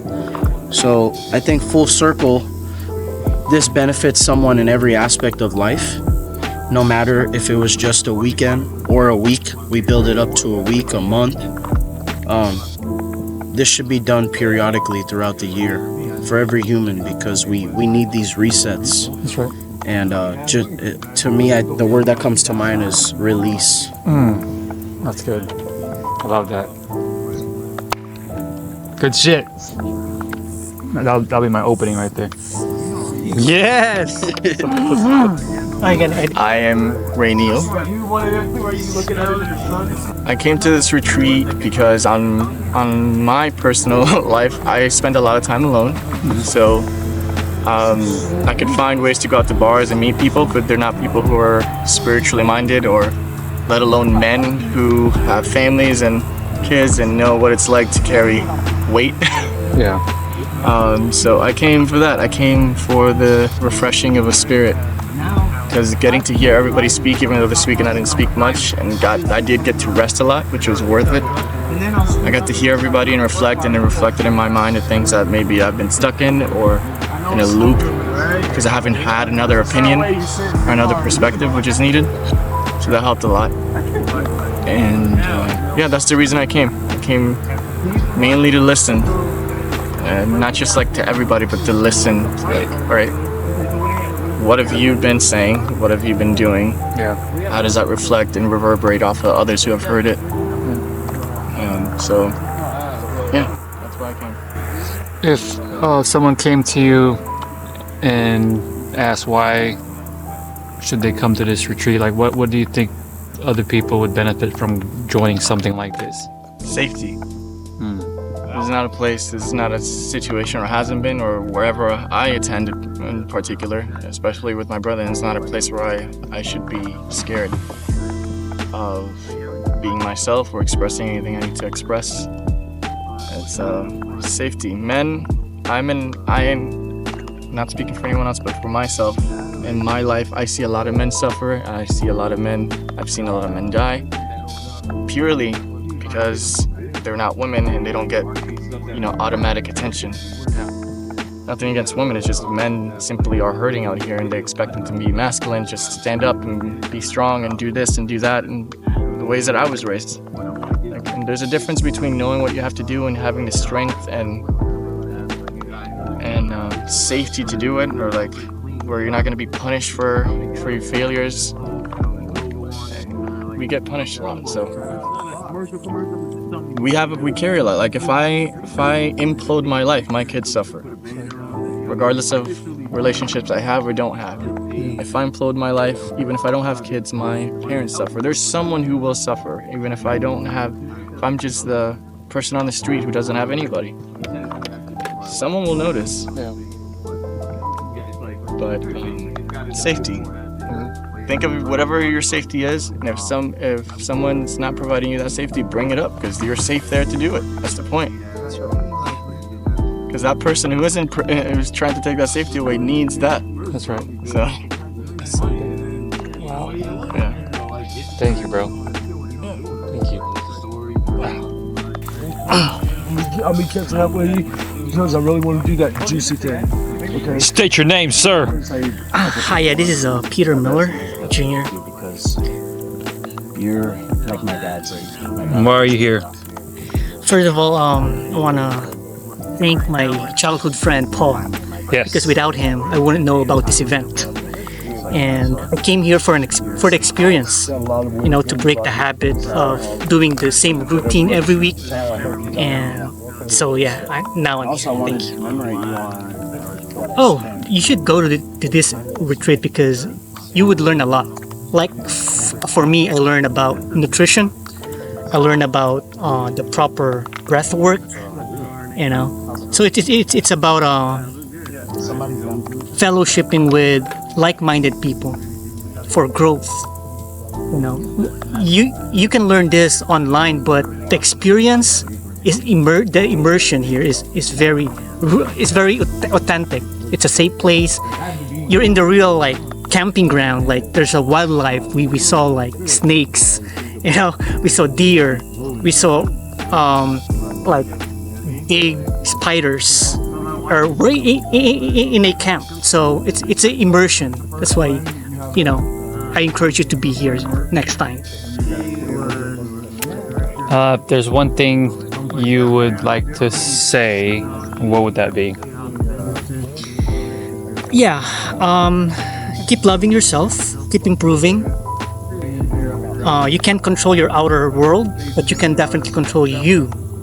So if you're the only one who can control yourself, then it's better to be disciplined and aim for your higher self. Good job. Thank you. All right, we'll start over again. State your name. My name is Mark Douglas Manning. What does that name mean to you? The title of my name is A God of War and Dark Waters as a Valiant Man. Now, what does that mean? That means that I was brought back into this incarnation in this lifetime to do a certain job that we were all being prepared to do, and it was to help humanity rise in consciousness to understand that they were sons and daughters of God walking in immortal glory. That's what my job was, and my job's been phenomenal. It's been amazing. Sometimes it's really easy just to flow in the cosmic waves, and other times you're battling these things just to get people to hear things that they're not prepared to hear.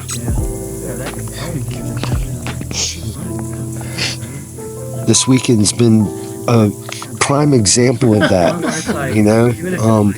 The conversations that we had and the rising of the emotions and the conversations back and forth and over and across, and you know, and agreeances and agreeances to disagree, which is still an agreement. You know, I don't have to be the person to agree with everything that everybody says. I'm not that person.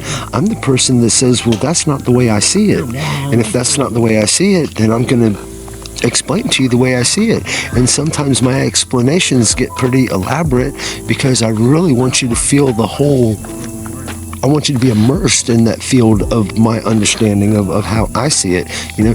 But I only see this because God shows me these things, because Prime Creator recognizes me too, just as he recognizes everybody else. So now let me ask you, what motivated you to come to this retreat? I've been to several retreats, and every time I go there, it's a new experience. I'm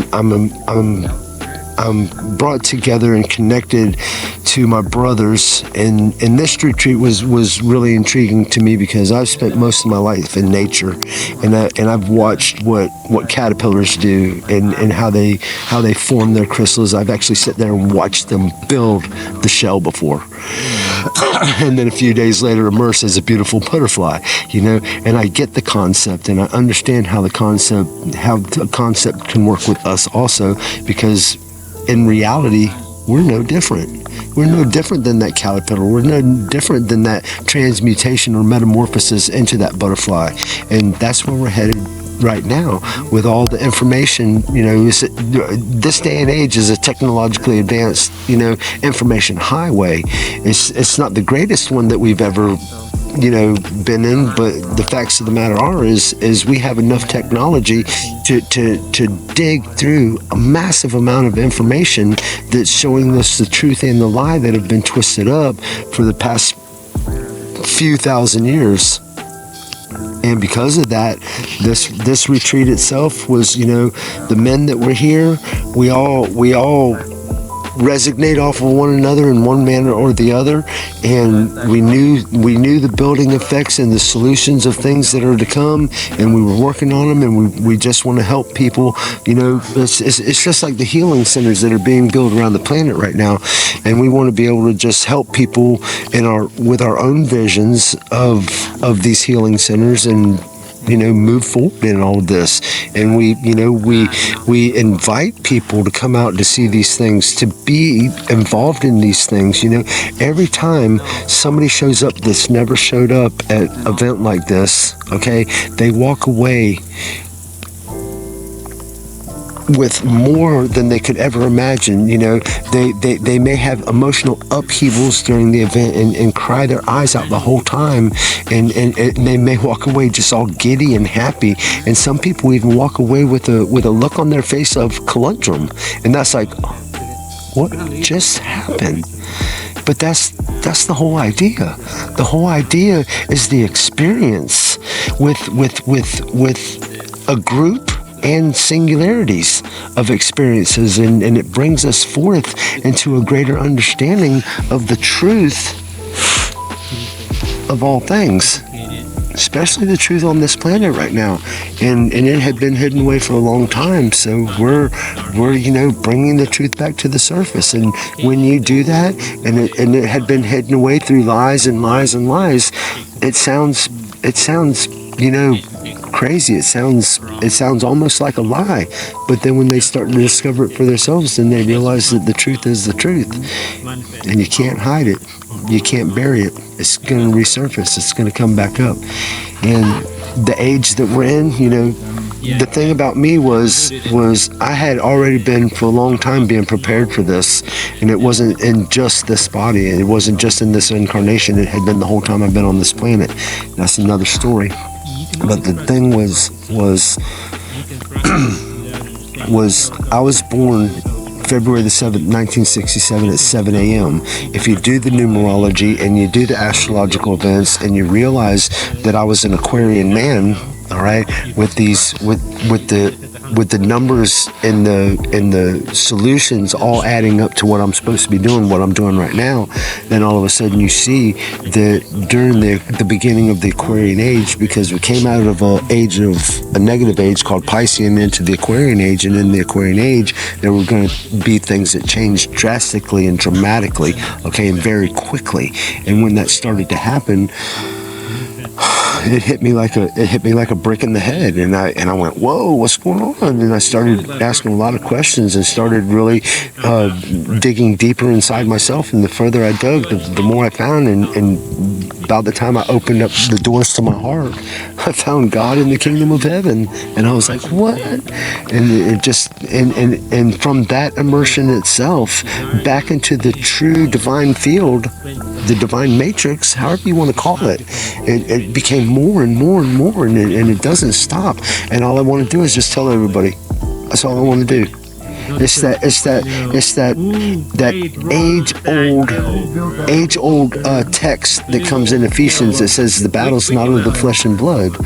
It's against the rulers and the authorities of evil principalities. That's where we're at. That's what we're in. Okay?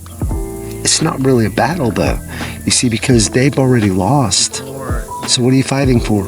We're just fighting to get the rest of humanity to understand what's going on. Just show them the truth, and then it become their truth, and then their truth will be elaborated too. So it's good. It's good. If you have one last thing to say, what would that be?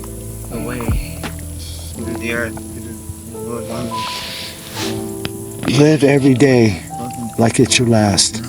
Love harder than you've ever loved it before, because that love will set you free.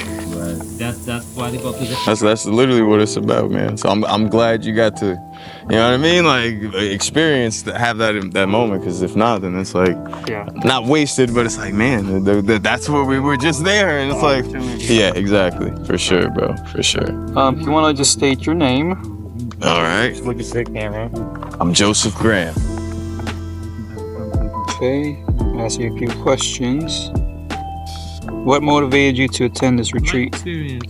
Motivation was mainly to come fellowship, share what I've been shown through my experience in life, and just serve and help anyone else if they find any agreement with that or anything that they saw value in. I'd love to build relationships with them. Can you share any key insight or lesson you gained from this experience? Main key insight, I would say, maybe cliche, but it's just accepting who you are. Just really knowing that as you are, who you are, how you in that moment of today, in this moment now, just fully accepting who you are. It's helps with all the other struggles or woes that we may think come about, but just by accepting, kind of lets you get through it a lot easier. Favorite moments is getting in the Chrysalis, so highly advise everybody just spend at least an hour by themselves in the Chrysalis and just let your thoughts do what they do, but that was a good, very special moment for me. So how does this retreat impact your perspective on yourself or relationships? For myself, just realizing how hard I am, how much more confidence you can get. We always have doubts and self-doubts, but learning that it's okay to be okay or not okay and all that stuff, but Why would I recommend the retreat to others? Just knowing the value of having a safe space and having a non-judgmental zone to be able to speak what's going on in your head, to speak what's going on in your heart, or speak what's going on in your future visions that you want to see. Just having that opportunity is, I think, very, very highly valuable, and it's priceless. Doesn't cost much either. You can do it at any place and any time with the right people. So I think that's the most important thing. And this last part is just like kind of free for all. Like, what would you say to anyone, or anyone that might be like, you know, struggling in their life, and like, what's like something you can say to someone? Just definitely know that all obstacles are opportunities for you to find something inside yourself if you're willing to look. We can give it an excuse, but if you take that obstacle as an opportunity for growth or for strength, that's going to be given to you once you overcome it. Just changing that perspective, and then also just knowing that being vulnerable or being open and honest is a superpower. So to not think or judge yourself or think what others are going to think about you, you'd be surprised when you share what's going on in there, on how much people can relate to it, and how it can affect other people and help them in that same vulnerable, or in that same situation that you're being vulnerable in. So stay vulnerable. And then lastly, we did the little cup thing. What was that one word, and why did you choose that word? Integrity. That's what you do when no one's looking. And I find that everybody does a lot of putting on a mask or acting in a certain way, but if you want to know who you truly are, just remember what you do when no one's watching. I am Hawk. What motivated me to come to this event was walking around hugging each other for an hour. The group of guys that were coming, on top of the table, and he drops. And also jamming trance music. Where I am right now within myself, and the things that I know that don't serve me. Darkness and kind of being in there. The lights were all it motivated me to come here because I know that some of the guys that were coming are going through their own things internally, and I thought it was going to be really good to be able to see my pain inside myself, outside of myself, in a brother of mine, and being able to see and hear him, and then also being able to share myself and be able to relate and be vulnerable and hope to find out what it is, what's the root of the problem that I have, whatever that problem was, you know. So healing is what really motivated me to come. Yes. Yes. I was definitely reminded the importance of taking time to be with myself, away from everybody. And all is in him, and so if you start with that's one of the biggest things. And then also, as we were in the cocoon, as I was in the cocoon, meditating, you know, wanting to be still and trying to go inside, I realized how much more busier my thought is in my mind, and how I couldn't just focus on what the problem was and where the root of that was coming from, and then just my mind just thinking of this and that and trying to create something new, and this is possible, and it's just wanting to be present, you know. And I just was able to see how much, I never experienced it. how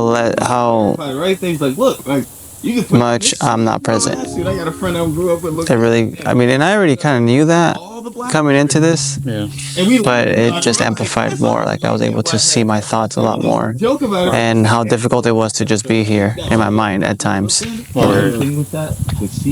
I definitely enjoyed being able to just be around the fire and being able to be open, and creating that space to be open, so anybody you know, can be open about whatever struggles they're going through, or challenges, you know, because as men, it does get difficult, you know.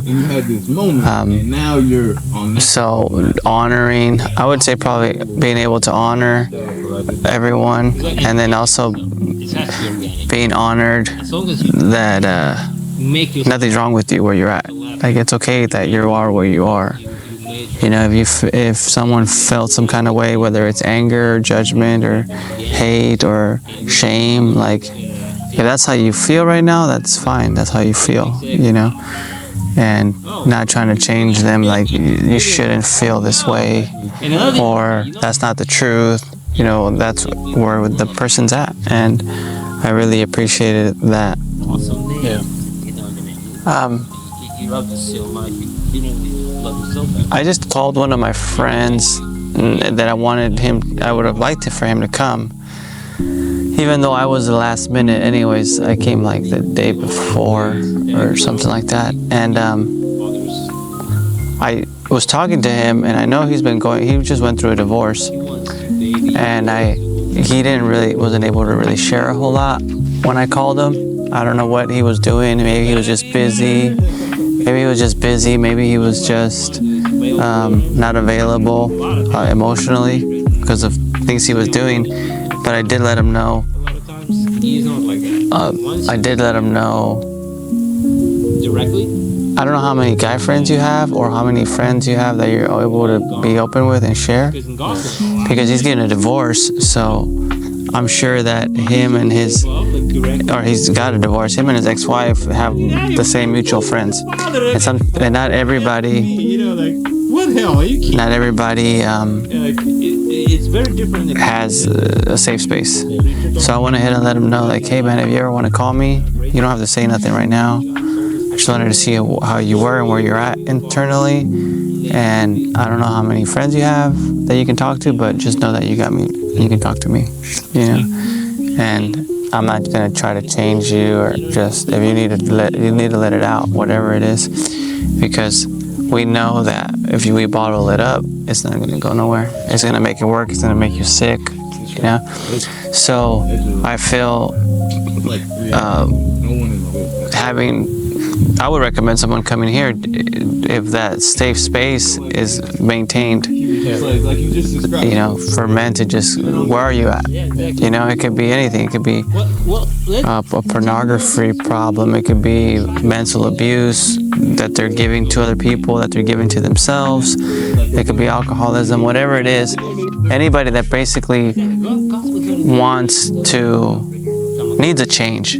They're just like, I need it, I'm tired of this. All of us are repeating some cycle, and we're tired of it. It's like, I'm tired of repeating the cycle, you know? And it helps having somebody there with us to be able to vocalize it, you know, or maybe somebody across the fire pit, it shares their story, and then it triggers a thought in me, you know, and I'm like, man, I do that too. Or, hey, why am I getting upset or sad? Or, you know, how did that trigger that memory of with my mom or with my dad as a kid, or whatever it is. And having a space like this, I feel like with men, sometimes it's easier to just to be more comfortable and just be ourselves.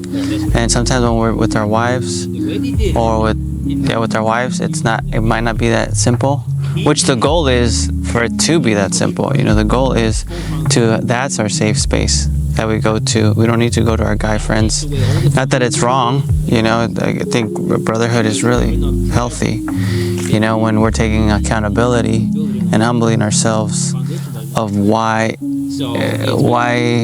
am I in this situation? Well, what am I accountable for, and how did I get here? You know, I think that's great, and being able to share it with each other. But you know, I'm claiming it. That's everybody does. Government does the same thing. That's good. Thank you, bro. Okay, we're in charge. We're gonna pull the regulations. Hey, it's been a pleasure, man. Absolutely, bro. Hold of it.